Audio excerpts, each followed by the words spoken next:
loads of talk about his future in the newspapers this morning as well. And one of the names that's coming up here is Simone Inzaghi, Inter Milan boss as well. Should Ten Hag leave Old Trafford? We know that they looked at some options in the summer, so are they starting to draw up another shortlist? Have they got one, do we think? Well, look, I mean, first of all, what we'll say is that we're not expecting or we're saying that Erik Ten Hag is going to get replaced anytime soon, but I think given there's been so much noise, it's worth, we have to talk about it. And, you know, as we said in our paper wrap this morning, Pete, in the Daily Mail, the players are now expecting it as well. And I think what we also have to say as well is that, you know, our understanding was Erik Ten Hag was made well aware that Manchester United's new hierarchy, it's a completely new hierarchy, isn't it? A new director, Emma Barada, Dave Brailsford, you know, Jason Wilcox is in as well, Dan Ashworth. It's a new look Manchester United without a new manager. But we talk about maybe the options at the time and maybe the options now, having a look at that.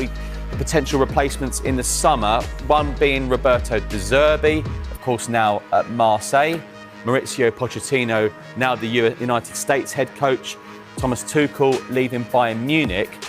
But, you know, as great as Thomas Tuchel is as a manager, how does he get on with directors of football and the hierarchy there? Thomas Frank's an interesting one, of course. He's been linked with Manchester United before. I think United have got Brentford coming up soon. Mentioned De Zerbi, Kieran McKenna, liked by Chelsea as well, stayed at Ipswich, signed a new contract, and I think they've made a very solid start in the Premier League as well. Graham Potter, non-committal on links with England and Manchester United. We know Dan Ashworth likes him as well, but Dan Ashworth also likes the man in the middle there, Gareth Southgate, as does Sir Dave Brailsford. So a lot's moved on in terms of individuals since. Obviously, De Zerbi and Pochettino have got new jobs.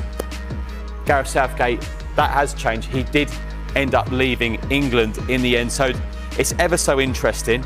But we know United are sticking with Erik Ten Hag, certainly for now, but they've got big games coming up. Like we've said all morning on Good Morning Sports Fans, Porto on Thursday, Aston Villa, and Erik Ten Hag will be speaking to the media ahead in Portugal ahead of that huge match against FC Porto.